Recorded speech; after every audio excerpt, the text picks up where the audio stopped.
हाँ जी, डॉक्टर साहब की नाम है ਤੁਹਾਡਾ ਕੀ ਕਹਿਣਾ ਚਾਹੋਗੇ ਜਿਹੜਾ ਕੈਂਸਰ ਜਿਸ ਤਰ੍ਹਾਂ ਮਾਹੌਲ ਦੇ ਵਿੱਚ ਫੈਲ ਰਿਹਾ ਹੈ ਕਿਸ ਤਰ੍ਹਾਂ ਦਾ ਜਿਹੜਾ ਹੈ ਕਿੰਨੇ ਤਰ੍ਹਾਂ ਦਾ ਕੈਂਸਰ ਹੈ ਤੇ ਕਿਸ तरह ਦਾ इलाज है। मेरा नाम डॉक्टर सपना मार्कस भट्टी है एंड मैं रेडिएशन ऑन्कोलॉजी में एसोसिएट प्रोफेसर हूँ एम्स हॉस्पिटल में। और बेसिकली हम यहाँ पे हर प्रकार के कैंसर का इलाज करते हैं। यहाँ पर साढ़े कोल सर्जिकल ऑन्कोलॉजी, मेडिकल ऑन्कोलॉजी और रेडिएशन ऑन्कोलॉजी तीनों ही सुविधाएं उपलब्ध हैं। और यहाँ पे हर एक प्रकार के कैंसर आते हैं, बट मुख्य रूप से जो फीमेल्स में कैंसर आते हैं वो ब्रेस्ट कैंसर पहले नंबर पर है। दूसरे नंबर पर अभी भी गर्भाशय के मुंह का कैंसर है, जिसे हम सर्वाइकल कैंसर मुख्य रूप से कहते हैं।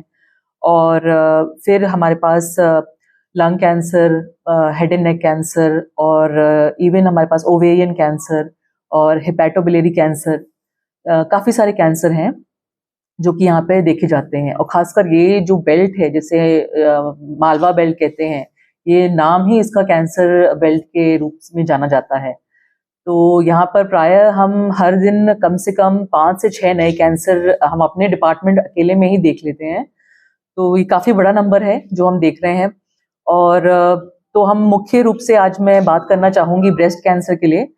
तो ब्रेस्ट कैंसर ये फीमेल्स में नंबर 1 कैंसर है जो हर साल कम से कम सबसे ज़्यादा महिलाओं के लिए घातक साबित होता है और 4 में से 1 महिला इसमें से पीड़ित रहती है। तो हमारा जो हमारी जो सारी हमारी जो कोशिश है बेसिकली वो ये है कि हम ज़्यादा से ज़्यादा इसको होने से रोकें, ना कि हम जब ये फैल जाए और इसका ट्रीटमेंट करें तब इसको हम बहुत ज़्यादा इसमें कोई चेंज ला नहीं सकते हैं। ट्रीटमेंट ठीक है, काफ़ी हद तक मदद करता है इसको रोकने में या इससे बचाव में, लेकिन जो इसका प्रथम चरण है जब ये होता है, इवन फर्स्ट स्टेज से पहले, जिसे हम कहते हैं प्रिवेंशन, बेसिकली हमारे डिपार्टमेंट का यही मोटो है कि prevention is the best cure. हम इसकी प्रिवेंशन वाला जो स्टेज है उसको किस तरह से हम कंट्रोल कर सकते हैं, किस तरह से बढ़ा सकते हैं, उस पे हम अपने डिपार्टमेंट हमारा जोर डाल रहा है। तो जिसका हमने लॉन्च शुरू किया है कल वर्ल्ड कैंसर डे से, जहाँ पे हमारा एक निशुल्क ब्रेस्ट स्क्रीनिंग कैंप लग रहा है, जिसमें हम ज़्यादा से ज़्यादा लेडीज़ को निशुल्क ब्रेस्ट स्क्रीनिंग कैंप करवा रहे हैं, 25 साल से ज़्यादा उम्र की लेडीज़ को। और हमारा पूरा डिपार्टमेंट उसमें इन्वॉल्व है। और वहाँ पे हम एक छोटी सी डिवाइस आती है मैमो स्कैन करके, जिससे हम हर एक जो भी लेडी आएंगी उसमें हम उनके ब्रेस्ट को स्कैन करेंगे और उसमें ज़्यादातर जो लंप होता है वो डिटेक्ट हो सकता है किसी भी FNAC या बायोप्सी के पहले। तो उससे जल्द से जल्द पता लग सकता है कि किस तरह से हम पकड़ सकते हैं बीमारी होने से पहले। तो ये एक तरीका है बीमारी को कम करने का, बीमारी को रोकने का।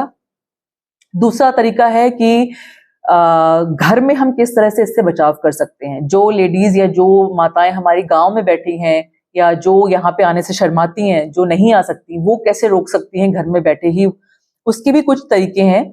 उसके कुछ संकेत होते हैं इस कैंसर के जो पहले ही पकड़े जा सकते हैं, जैसे कि छाती में कोई गांठ होना, निपल से कोई खून आना या कोई पानी का निकलना, या फिर कच्छ में कोई गांठ होना, ये भी साइन होता है।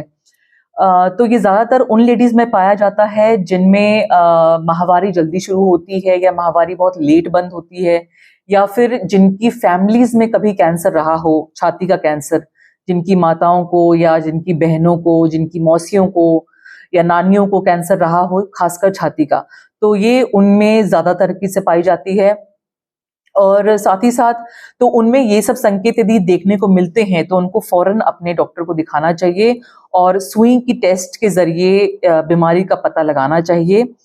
तो ये एक तरीका है। और घर में वो खुद अपने छातियों को ये 4 उंगलियों से पैल्पेट करके, मतलब दबा कर देख सकती हैं चारों तरीके से। जैसे सुई की घड़ी होती है, जिससे घड़ी होती है और सुई घूमती है उसमें, उसी प्रकार चारों तरीके से ये घुमा के अपने हाथ को फेर कर चंगी तरह वो देख सकती हैं नहाते वक्त। और यदि किसी प्रकार की उनको गांठ लगती है उसमें, तो वो उसको अपने डॉक्टर को या आंगनवाड़ी नर्स को या उनके हमारे कुछ सेंटर्स भी हैं गांव में, जैसे कि बादल में है और आसपास के गांवों को भी एम्स ने गोद लिया हुआ है। तो तो उस गांव को देख सकती है, उस गांव के डॉक्टर को दिखा सकती है और वो हमारे पास में रेफर कर देंगे ताकि हम उसका इलाज कर सकें। तो इस टाइप के कुछ हमने कदम लिए हुए हैं, उठाए हुए हैं कैंसर को रोकने के लिए।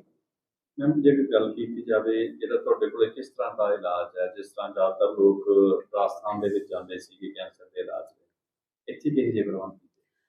देखिए, अब वो काफी पुरानी बात है जब लोग राजस्थान जाते थे। मेरे ख्याल से काफी टाइम से लोगों ने अब भटिंडा की तरफ अपना रुख कर लिया है। यहाँ पर काफी सारे अस्पताल हैं जो ऑलरेडी पहले इलाज कर दे रहे थे, बट अभी मेरे ख्याल से सारी सुविधाएं ऑलरेडी एम्स के अंदर उपलब्ध है। मेडिकल ऑन्कोलॉजी और सर्जिकल ऑन्कोलॉजी ऑलरेडी दे रही हैं अपनी सर्विसेज, और रेडिएशन ऑन्कोलॉजी बहुत करके मार्च के एंड में और या फिर अप्रैल के शुरुआती समय में यहाँ पे सर्विसेज अपनी शुरू कर देगी, जिससे कंप्लीट इलाज अपना सारा शुरू यहाँ पे हो जाएगा और मरीज को कहीं पर भी और जाने की जरूरत नहीं पड़ेगी। तो मेरे ख्याल से अब सारा इलाज यहाँ पे उपलब्ध है।